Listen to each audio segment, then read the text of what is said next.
In 2009, a college student named David moved into a cheap apartment near campus. It was quiet, almost too quiet, except for one strange detail. At the end of the hallway was a room with no windows, no lights, and in the middle, a single wooden chair.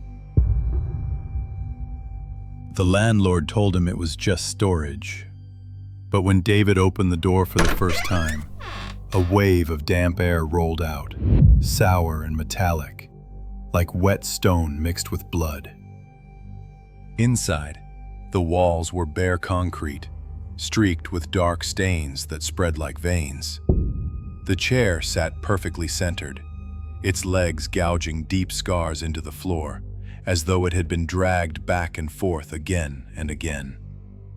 David set down a box of books, tried to laugh it off and shut the door.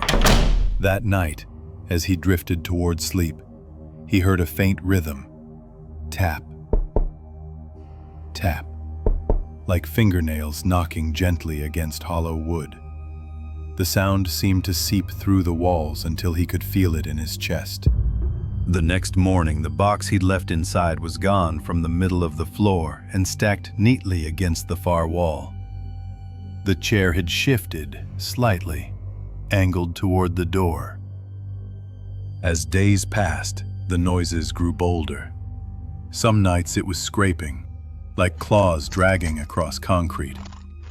Other nights it was the heavy creak of wood under invisible weight, followed by a sigh that seemed to vibrate in the floorboards.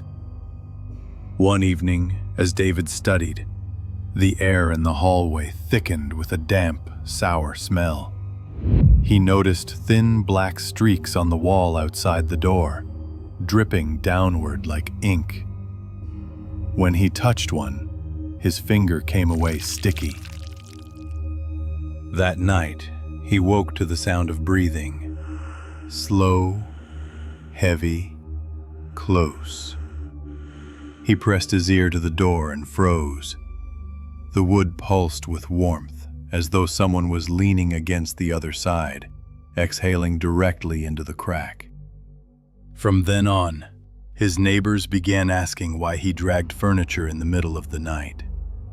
David never told them the truth.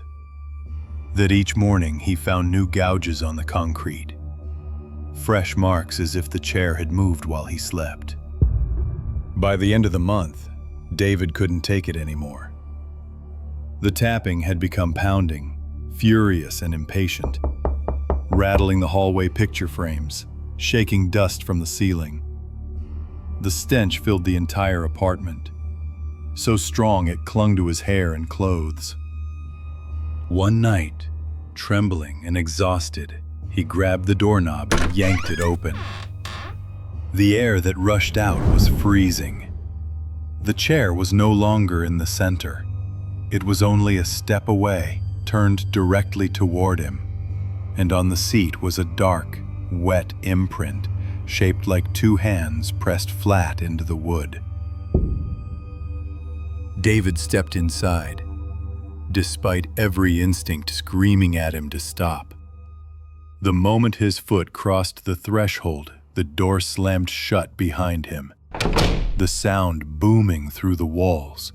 His breath caught as he spun around, and the chair scraped across the floor all on its own, sliding silently into place, right behind his back. Neighbors swore they heard banging that night, frantic and desperate, but nobody opened their doors. Weeks later, when the landlord returned, the apartment was empty. The room with no windows stood silent again.